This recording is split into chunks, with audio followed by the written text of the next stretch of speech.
So this is a short chapter called Breaking Habits, Breaking Bread. And I'll just read it for all the poets in the room. And it begins with an excerpt from a poem by C.D. Wright.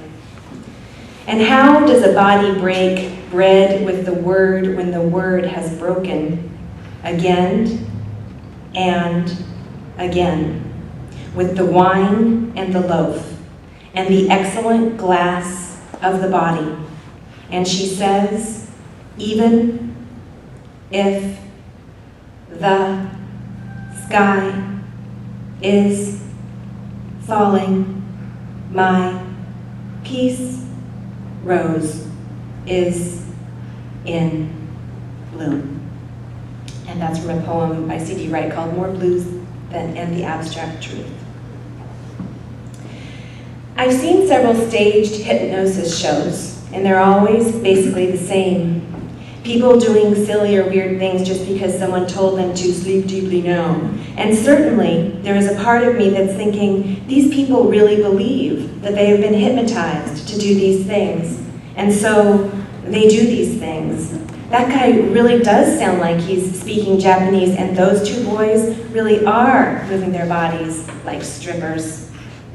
But there's another part of me that thinks that these people who believe that they are up there doing those things because some hypnotist told them to do those things are missing a tremendous opportunity.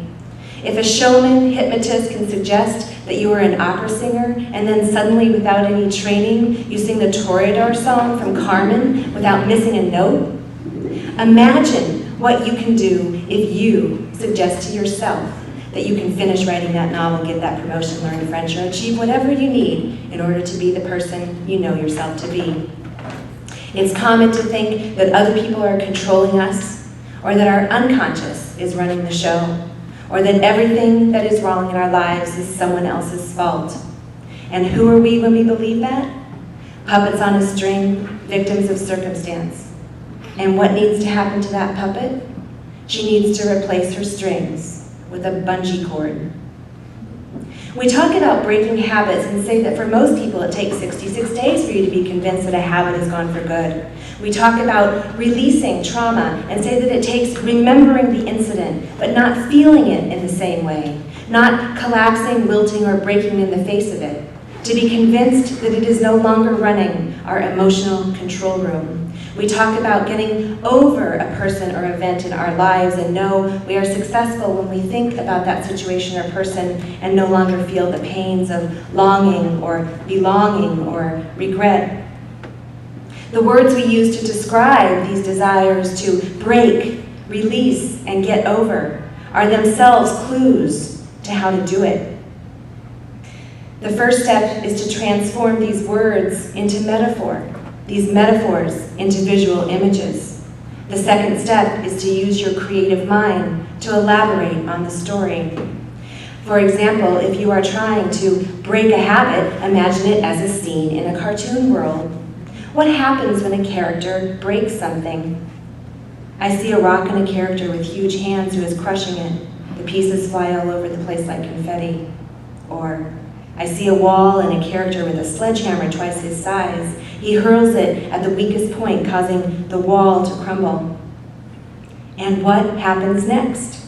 The confetti turns into a light, fluffy snow and covers the entire landscape, and the character steps over the crumbled wall and into a field blooming with colorful wildflowers. And when the character is in the field with the flowers, or in the landscape, what happens to the rock? It's smaller. It's dissipated, just a small rock in a big field. Perhaps you, sitting there, would like to try and compose your own little metaphoric two-step right now, thinking about something that you would like to get over. Get over like what? Imagine that wall, river, ocean, canyon, whatever it is, and think about what you will need to get over it. Imagine yourself doing just that, and take a moment to notice how imagining yourself bridging, flying, sailing feels in your body right now. If you can feel a shift, even for a few moments, you figured out how the mind and the body are one simultaneous and simpatico system, like waves in the deeper waters of the sea. But of course, you knew that already. You've blushed when someone made you feel embarrassed, bristled when someone told a bad joke. You felt your heart pounding when you saw someone bleeding and felt aroused at the sight of certain body parts. You know that thinking produces a kind of feeling, and that feeling, if you really think about it, is hovering somewhere in your body. Butterflies in your stomach, jello in your legs, cotton in your mouth, lingering, hovering, hanging out, causing you to feel a certain way and quite possibly causing you to react in response to how you're feeling. So what's happening in your body right now as you take a moment to check in? You'll begin to notice any changes or shifts that happen in those parts of your body that may be holding on to something emotionally, for better or worse. Lineal, thought, backward, body, no one knows, the brains, I am now, tree, and ore, origin, joints, ruptured, soak in, deep ache. That last part from Shifted Ores by Stacy Sazasnik. Hope she doesn't mind being a part of my self-help book. It's called Alter, Body. 1. Untheory conscious. Untheory conscious, buried memory between, lost and recollect comes in complete encounter unlosted with some past event, never come overcome completely, nor adequately re-trauma embered vague, but incomplete connection to some past event, filling in with other memories so as not to adequately disrememplacement burr. Symptoms manifest in the ba maladi, and remembering is the cure. It is by bringing to consciousness of the unlost conscious to active remembrance. This process is often called working through in the limb loss bow. Neither total remembrance nor total loss or forgetting, rather a high between brid memory and loss. The unactive conscious, seething, operative, functional. In everyday existence, the unconscious is quasi-systematically the larger part of the psyche now. See image of riding bareback on a wild horse. Reminiscent senses are like the unhorror dead, neither completely dead haunt alive seeking resolution. This is why simpim pain tims are memories and have a commonly unpowerful acknowledged impact on our existence. 2. Unlost conscious. She agreed. She chose an agate geode. She was asked to sit comfortably, hands in her lap. She was asked to fix her gaze upon the polished surface, to enjoy the various colors. She was asked to sit entirely still, to hold her head still, to hold her ears still. She was asked to give herself over to an enjoyment of the colors and the layers of agate. She was asked if she were willing to have the writer prove definitively that her asthma was either psychogenetic or organic. Then she was asked if she thought she could develop a severe attack of asthma at exactly 2:37 p.m. At 2:25 p.m., she was asked if she felt comfortable. When she had completed her summation, she was asked what she intended to do. She was asked how this help could be possible dressed as she was so carefully. She was asked if she would be willing to tell the senior author her birthday. Whenever she was asked by her siblings what she was doing, she would answer, "Oh, nothing. I thought maybe something was there." When she was asked to continue, she showed mild emotional distress and somewhat hesitantly related the circumstances of a quarrel with her husband about a vacation trip. She was asked what next she wanted. She was asked if she did not think she ought to remember the entire episode when she awakened. She was asked to hallucinate visually and auditorily with an orchestra and singer. She was asked to be annoyed by hallucinating that at the same time another orchestra and singer were interfering with the first singer and orchestra. She was asked to be patient and considerate of any ambiguity or fumbling in meaning of what the author said. She was asked to take the sealed envelope out of her handbag and compare the answers with those she had written. She was asked, "This is July, isn't it? And didn't you promise to marry your fiancé this month?" She was asked if she thought she would be married by July 15th. She was asked to sit comfortably, hands in her lap, to fix her gaze upon the polished surface, to enjoy the various colors, to sit entirely still, to hold her head still, to hold her ears still, and to give herself over to an enjoyment of the colors and the layers of agate, not really being obliged to pay attention to what the senior author was saying. She was asked, since it made you feel better, do you want to repeat the statements, perhaps with improvement? She was asked to take time out, to just go back to the very beginning, to fill in overlooked self-learnings, to correct omissions, to note misunderstandings and partial realizations, and to view them all from the simple, rightful dignity of a 14-year-old, truly 14.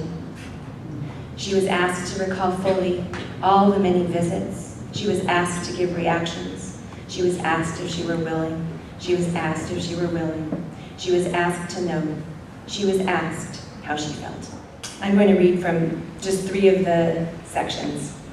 So the first one I call Greenpoint Brooklyn, and it corresponds to the dry salvages. Here's part 2. Where I am, here. Red twine sacks are lined up in the middle of the street, filled with shallots laid out to dry. People try to avoid driving into them because they will clog the wheels. The bone chips beneath the scar, wounds long forgotten or magically healed. The flow through the heart is the synapse of circulation. This is the drift of blood, clotting galaxies.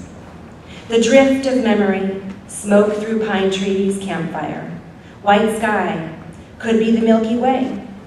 Dogs and rats circle. They're already wounded, and their stories are in the stars.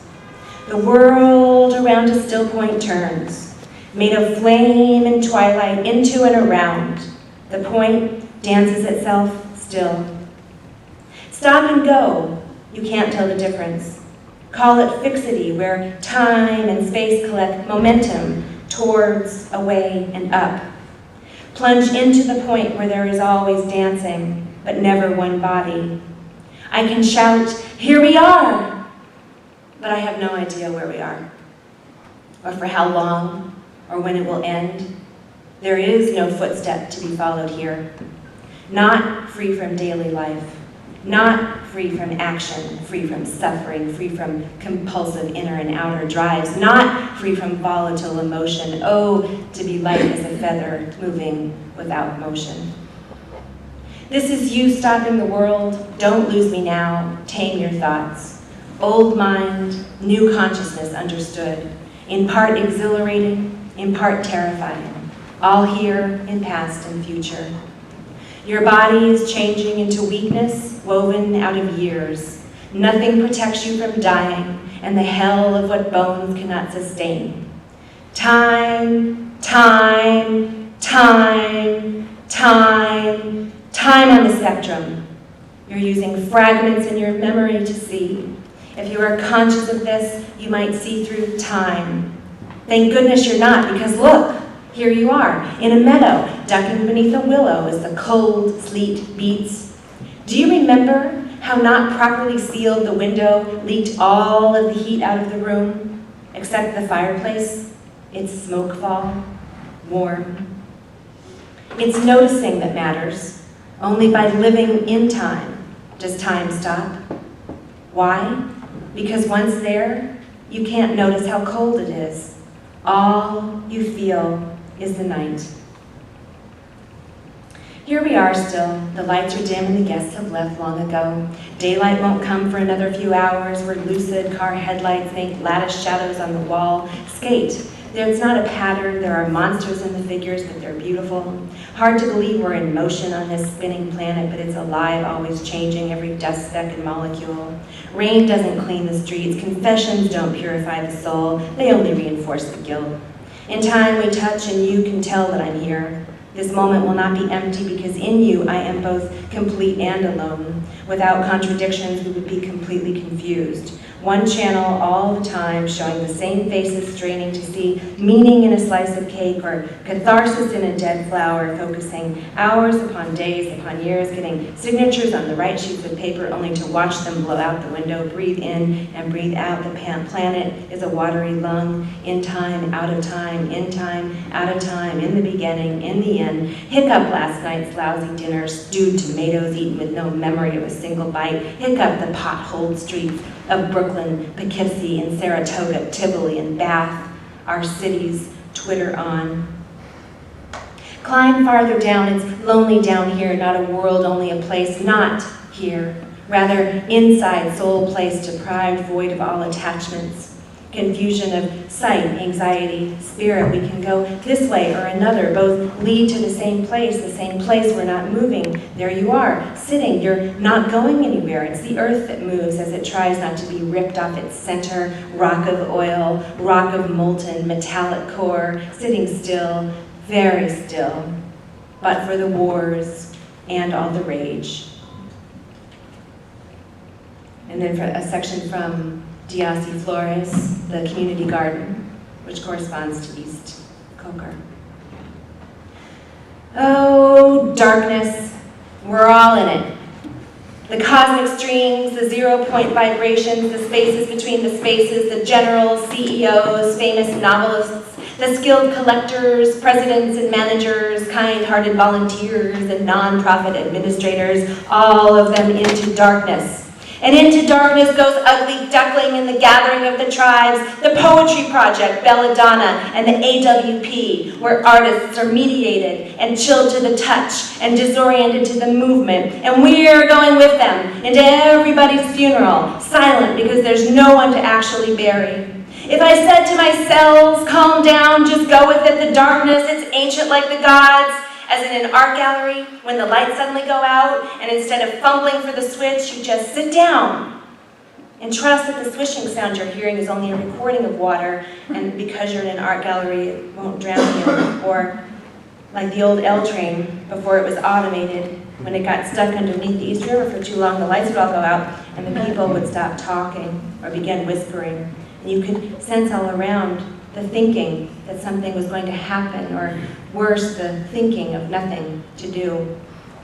Or like swimming underwater from one end of the pool to the other, and your mind is thinking of nothing but breath. If I said to my cells, calm down and wait without waiting, sit without wondering, because wondering would be the wrong thing. Hold on without remembering, because remembering will not help you. If you have faith, wait without it, because faith and wondering and memory are connected and will not help you. Maybe you can wait without thinking, but you might not be ready for that yet. But if you are, you can think darkness into sight and stillness into movement. You can think about particles dancing all around you, and you can think about the ocean, and in your mind, you can hear the rocky stream, the green of the pine trees, and the shuffle of sunlight through the leaves. You can think about a garden or a meadow, not wishing you were there, but just noticing it in your mind. You might be thinking that this poem is repeating the same thing over and over again. Something said once is now being said again and again. Tedious that poets read esoteric books and come away with the same message that self-help gurus do. The books all say the same thing. Eliot said it over and over in the 4 quartets, now I'm saying it. Because it's one of those messages that gets repeated, and he doesn't get the final word. Just one more time, shall I? It goes something like this. If arrival is your goal, if getting from one place to another as fast as possible is what you want, if leaving one place and emerging someplace else is what you want more than anything else, you'll get there when you stop desiring, planning, wondering, waiting, being impatient, shopping, overindulging, chattering. You might need to take a different route, because where you are not is the only place you really know. Because all you really own is everything you don't. Because all you love is what you haven't loved yet. Because this future, the one we're headed towards, hasn't happened yet. So don't anticipate that the end will be fatal because it's not over yet. And then finally, a section from Transmitter Park, which corresponds to Little Gidding. This is the death of air, poison dispersed in a creature's lungs, ends the story of breathing. This is the death of earth, wars on every mass of land, bombs in every sea, dead landscape and dead reef. This is the death of water and fire. Water has a memory, no matter how much it is diluted, and fire spreads the force of fire. We transform these ancient elements into plastic to quell our thirst and burn our sky. Dust in the atmosphere cups clouds, amethyst, buckwheat, falls like sun, unthinked bombs, step back, swoop down moon. Blood bathes, draws mouth till the sky falls sleeping. In bed, maybe the smoke oven cluster, clear light coffin, microbes, dust, wall caves, deep in suffering. Mundane shock, sob, story, tattered tape, corn cake, helmet, hornet's nest, smoke, pyre, twigs, snapping brain case, loose lineaments of fire, soldiers closing in, stay warm, soaked through and bundled, blown up, died in war, human wails, long past time, sky blackened somewhere up near the ceiling, silence brings shadows out. That's it. It's a spire. Called 7 Praises.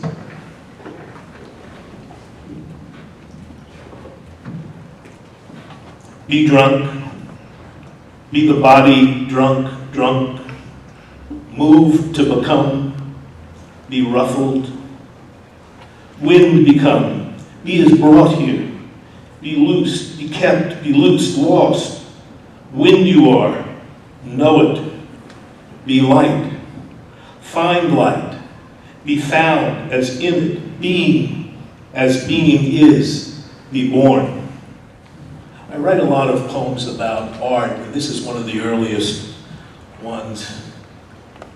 It's called, Okay, Everybody, Let's Do the Mondrian Stomp. Small red block beside a long white block, tall white block beside a large white block, yellow block under the tall white block, then a small white block, and a long white block, and a blue block locked in a corner. Somewhat based on Nietzsche's Thus Spoke Zarathustra. It's called The Body, a Fable.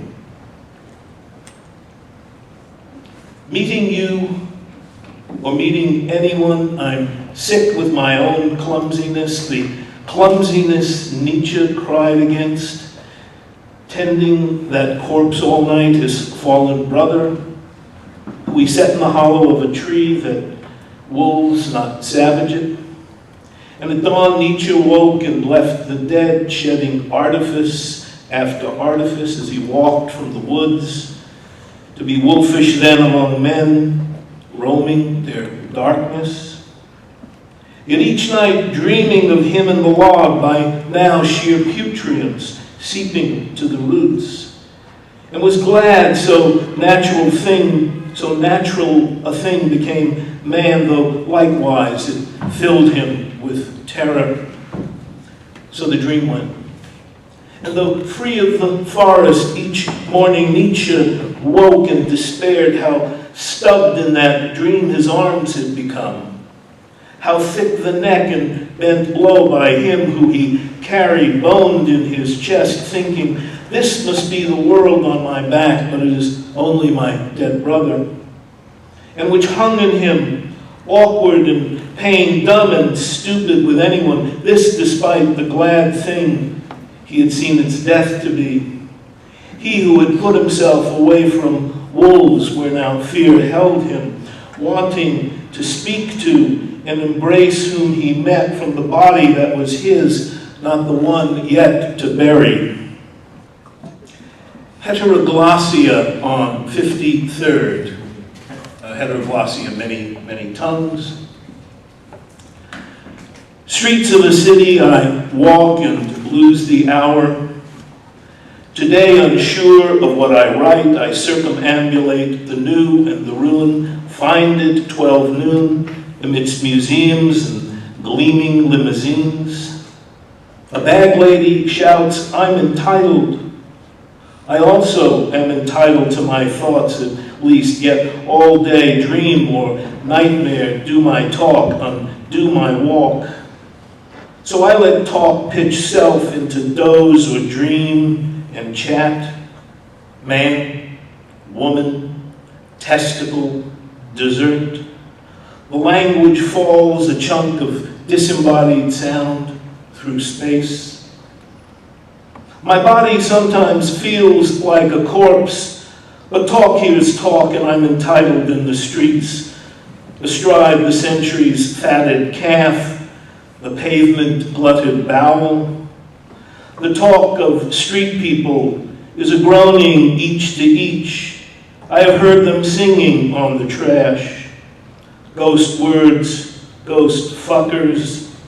They utter their words right out to do their ravaging in me, joining my dead lords of speech, like animals granted providence over those on whom they prey.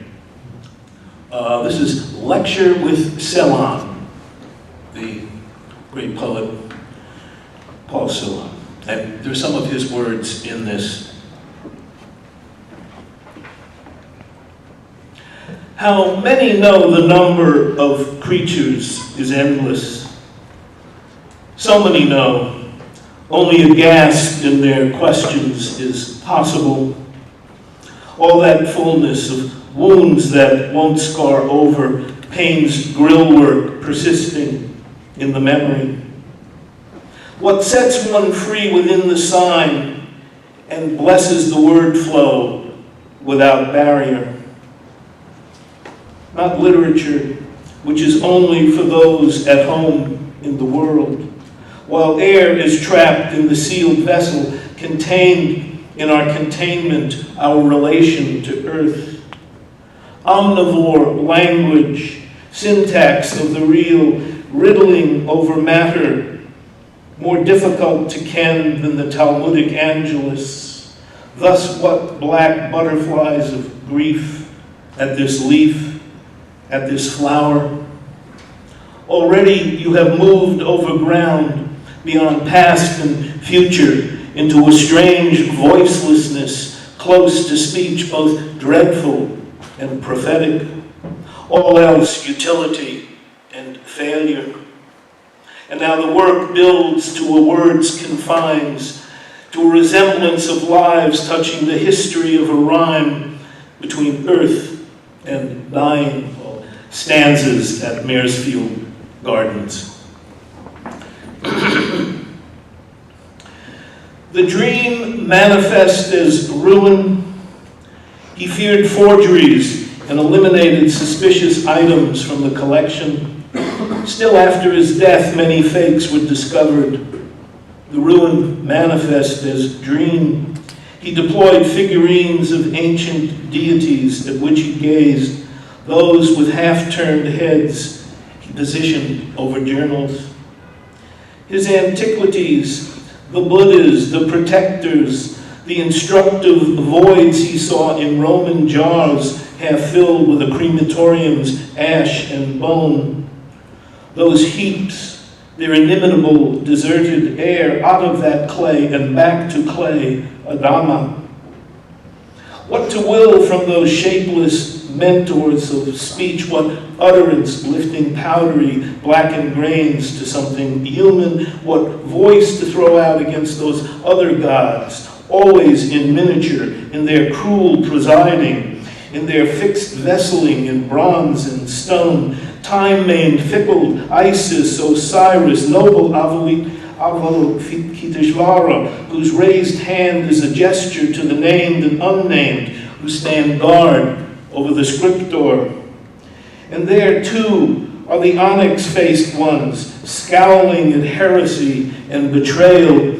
Do not look askance, do not miswrite, thus to hear each persona in the room utter form and babbled hope of words poured back over the eons in hope of words given to gods as sacrifices, exigent futures of sound divinities claimed in flawed obeisances. The collection was a dream unmarred by forgeries he ruthlessly eliminated, manifestations of half-turned heads he thought of as ancient deployments, listening to patients as though gazing on collections of ruined forgeries. He deemed these manifestations as collections he deployed, half-turned dreams of patients gazing toward ruins of ancient figurines he looked at ruthlessly, while journals under deities lay open, manifesting as his collections. One day, what you said to yourself. Winter. 2 trees in the yard of Friends Seminary are without leaves, stark in their denudement. The world glazed with cold, the homeless argue in the park, their angry voices leaving them more naked. The trees, the limbs of which held foliage, branch and twig that winter freed, ride higher and higher, angling into the sky and sun. But you are tired of the bare data, the nictating perceptions which crowed like a bird I live, exuding the old lyric order of the world, so that a corner was turned, the image bedded in stealth to emerge neither for nor against. Only some principle you wanted without war or hope for life better than a privileged fold in history. Such as the powerful make, rather something just there in the interstices. Call it a moment, the fragment, the sweet taste of her in the second person for the record. Later, the ambush, you encountered the trees and the trees met you and won. We can only wish valeat quantum valere potest, which roughly translates in Latin, the Latin roughly translates to each thing according to its power. This is for Arnold. The dead were to be interrogated beside the meaning sign. We looked in vain for the words cow, sheep, pig, etc.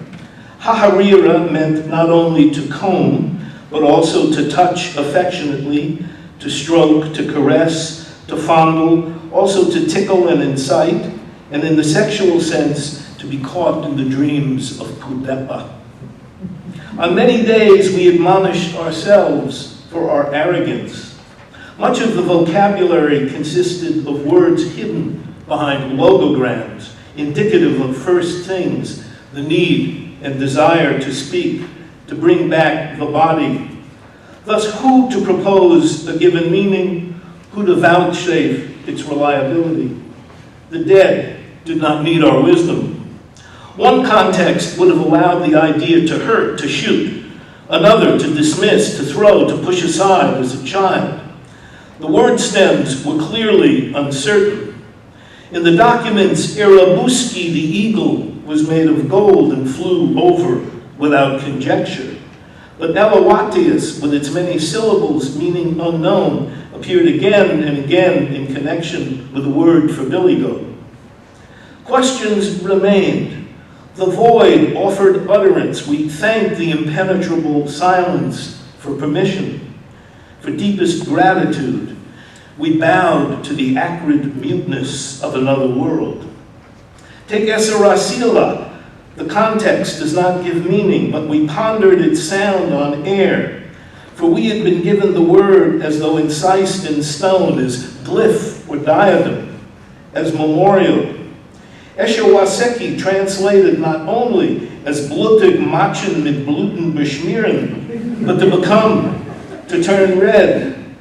Layers were many. And here, face it, we sought another's breath, neither mother to our language. We sought sound as resurrection. With this, we were besmirching. The gold eagle flew toward a reddened sky. The word stem not always clear, but better not have attempted the translation. Hakastari, watch, night watch, was actually 2 words, difficult to have taken any of this as causative.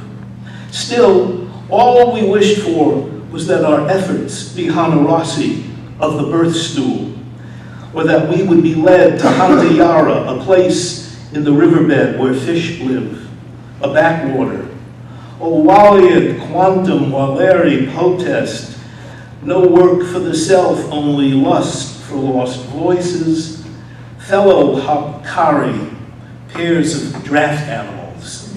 It's called Into the Heart of the Real, and it's based on Beckman's painting, Removal of the Sphinxes. The Sphinxes have beautifully outlined breasts, and they stand proudly on their taloned feet, and their taloned feet rest proudly on stone pedestals. Wood for crates is stacked nearby, and a sister bird has taken flight. Each Sphinx from its platform tells a seductive tale. Each one makes a liar out of one of the others. Whether on the pediments of stone or placed for shipment on the tumbrils, they insist on whispering silky words in one's ear. Little breezes are stirred by their sibilant words, little swirls that are worse than typhoons or tornadoes. Big storms, hurricanes, are the exhalants of the world's turning, of massive pressure gradients at the poles, knocking down buildings and flooding streets. But the tiny voices of the Sphinxes enter through the ears like silkworms. Each weaves a gummy dream to the bones of the skull as though it were a shadow on the wall of Plato's cave. Each tiny voice blends in with the sound of the real, urgent, unappeasable.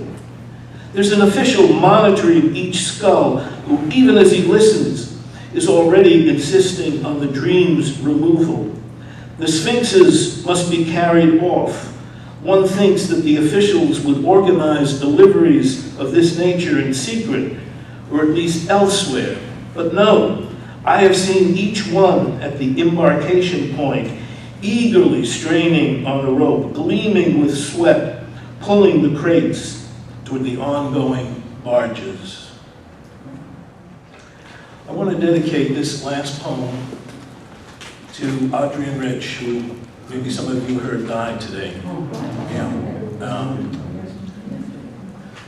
And so I want to read this. This is from a series of, I call it faux translations or transmigrations from the poet Victor Segamon.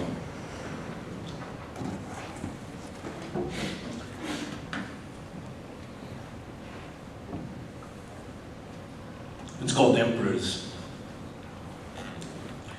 As if I died, a diver in the brackish sea, foul to the taste, or was a choking swimmer of dust amid those calm flatlands of nothingness, or tasted death lukewarmly as it hesitated, immobile, gentle, over my bed. Still, I would not censure breath, its ardency, a cry within its own calling, its memory, a bronzed voice of the first sovereign spirit. A lost Tibet bonded to my apparition, this changed world, virgin, enormous, thrown beyond the mountains of my desire, shouldering sky, ocean of estranged headland. Foreign kings whom I face and make of myself this gigantic prostration before space itself hardens on certain feet, swirling earth and waters. Here, all tumbles from on high, water and space and feet, and yet I do not know what brings terror as I descend toward these majestic creatures, self-same humans robed, bull-like and horned with passion, possessed of grasping hands, sovereign, intrude and interdict henceforth. These giants lacquered red and grand with saintly seeming faces that step into delirium, that slack thirst from skull cups, lively, inebriate, yet discontented.